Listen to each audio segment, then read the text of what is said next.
Hello mga guys, welcome back to my channel, Jess Automotive. Mga guys, meron na naman tayong makinang ililinis. In short, kung sa tao, maghihilot tayo rito. Tanggalin natin yung mga libag. Pero kailangan natin ibaba ito mga guys, yung cylinder head kasi yung uno po nito ayaw mag-react. Nung tinouble shoot natin mga guys, yung injector dinala natin dito sa DOS, hindi pa rin nagbago. Yung ignition coil pinagpalit natin galing sa DOS, hindi pa rin nagbago. Yung spark plug pinagpalit natin, hindi pa rin nagbago. Ginamitan natin ng compression test mga guys, yon nakita natin na naging problema, loose compression po ito. Pwede po ito, pwedeng puno na ng carbon yung exhaust o intake. Wala, yung clearance niya mga guys nakanganga, hindi na makabuo ng compression. Kasi sakal na po yung balbula. Hindi na po makalapat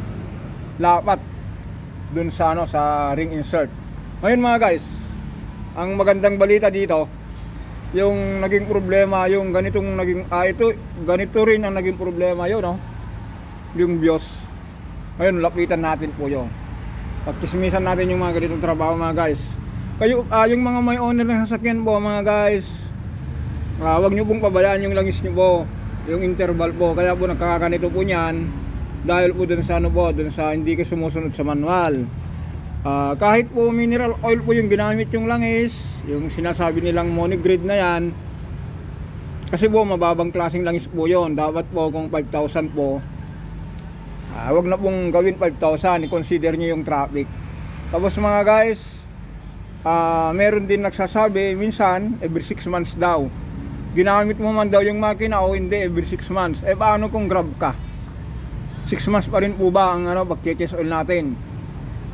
Sabi natin, ang computation natin ng ganyan mga guys, ang mineral oil, ang recommend po nila sa manual po 5,000. Pero sa akin mga guys, dahil sobrang traffic na sa atin, hindi ko na po i-recommend po yung 5,000. Kung mineral oil, pwedeng 4,000. Tanggalin natin yung 1,000 for tuloy-tuloy na andar. Pero yung nagsasabi po mga guys na every 6 months daw kung full synthetic. Ang full synthetic kasi mga guys, recommend po 10,000. Paano po kung yun? Ulitin natin, paano kung yung sasakyan nyo po katulad po nun, Grab na po ang tinakbo po nun guys, mamaya puntahan po natin, tuloy lang natin yon para maiwasan nyo po yung ganito mga guys, interval ng change oil. Kung nakita nyo nga lang po yung ito, kung nakita nyo lang po itong makina natin, ito small body model po nito 1990, 3 dekada na po, pero po napakalinis po ang makina nito. Wala akong makitang namuong langis yung sludge. Pero kung umandar naman po, umaandar po ito Ano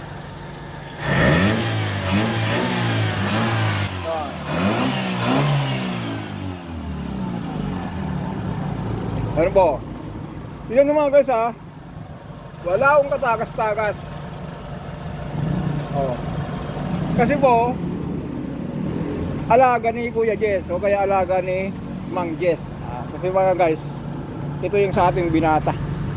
Bagaman nabili natin ito na second hand dun sa ating boss dati, kay Doktora, maraming salamat dito sa kotse mo na ibinigay mo sa aking binata.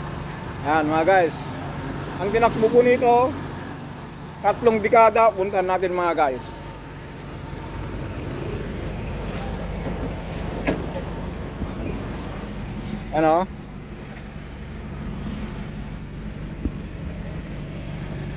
Ayun na, 153,260.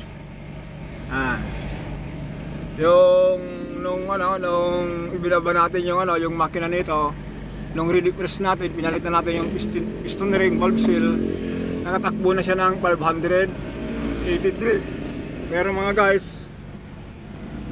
ang temperature niya po normal, RPM niya po 700.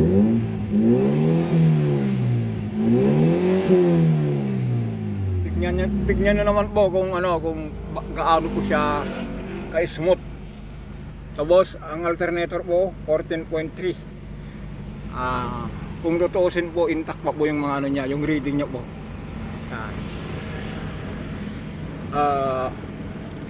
Sa temperature niya po 88, hindi po nag-automatic. Antayin natin na mag-automatic. Malapit na po yan mga guys. Ayan, nag-automatic na pala. Antayin natin na mamatay.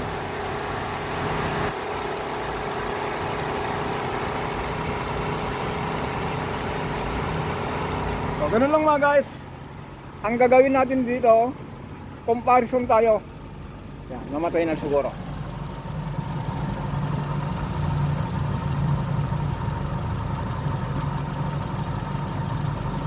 Kaya diba, standard na standard, intact na intact, namatay na. Ganitong model po, gumagana pa yung ano niya, yung thermostat switch. Kung mainit po, saka lang aandar.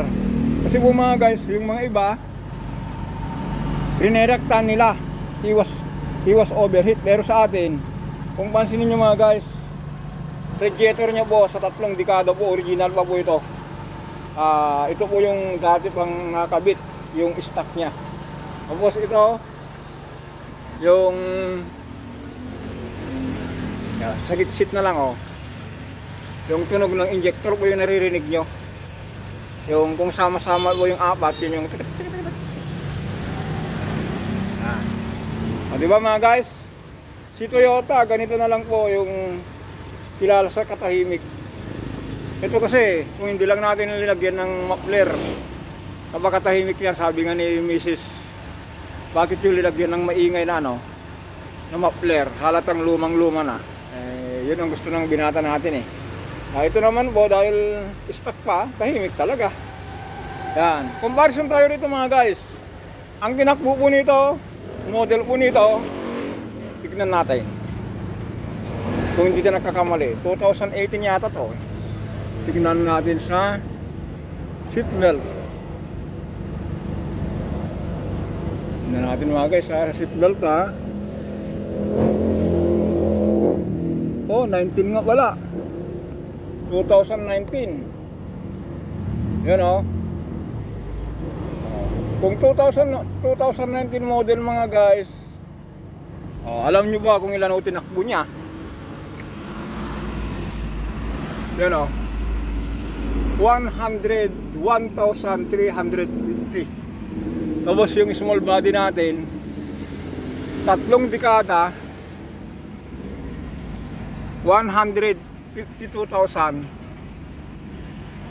plus ito po 101,350. Biro nyo mga guys kung gaano po, kung 19, 20, 21, 22, 23.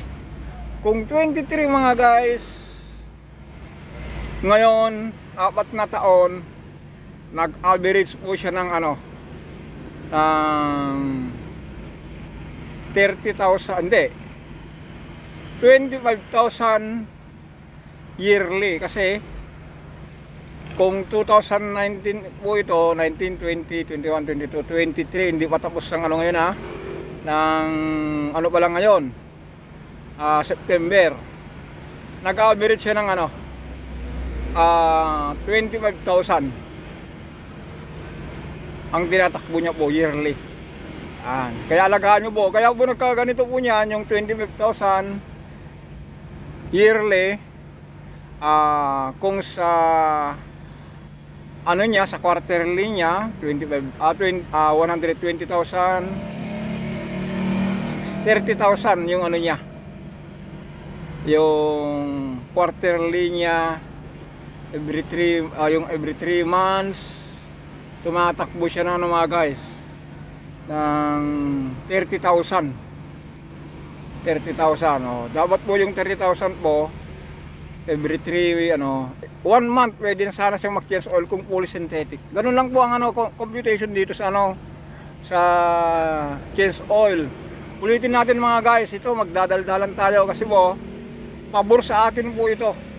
Kung lahat ng ng sasakyan ganito, ang dami tayong pera. Sa totoo lang, yayaman tayo nito kung ganito. Kaya lang po, minsan nakakalungkot. Bumili tayo ng sasakyan, minsan sabihin natin, bibili na lang ako ng sasakyan, ayaw ko ng second hand kasi sakit lang sa ulo, mamaya masira. Kung ganito naman po gagawin nyo rito, hindi natin alam ang history kasi nito kung paano, kung anong klaseng langis ang ginamit nila, kung ano yung sinunod nilang manual. Kasi po, sobrang dumi. Kung nakita nyo doon sa unang upload natin sa Just Automotive, sa channel natin na to, grabe. Sabi ko nga po doon, pwedeng pagtaniman ng palay. Ayun, ganun lang mga guys. Alagaan nyo po yung alagaan nyo po yung langis nyo, alagaan nyo yung tubig, ayun, yung coolant, tapos yung interval, yung palit ng change oil. Yan lang po ang buhay ng makina. Kaya sabi ko nga po, ulitin natin mga guys,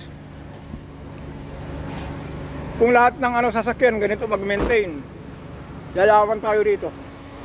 Ayan, umandar na yung can. O, namatay. Tahimik na po siya. Ito naman, si 3 dekada lumalaban kay wala bang 1 dekada. Pero tignan nyo, napagod na. Ito, hindi pa diba?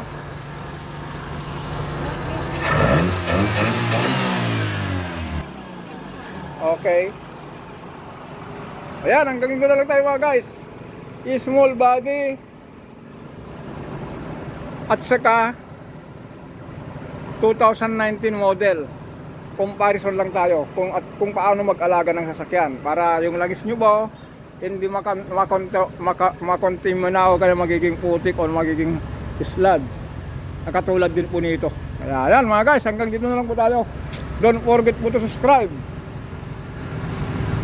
Toyota 16 valve.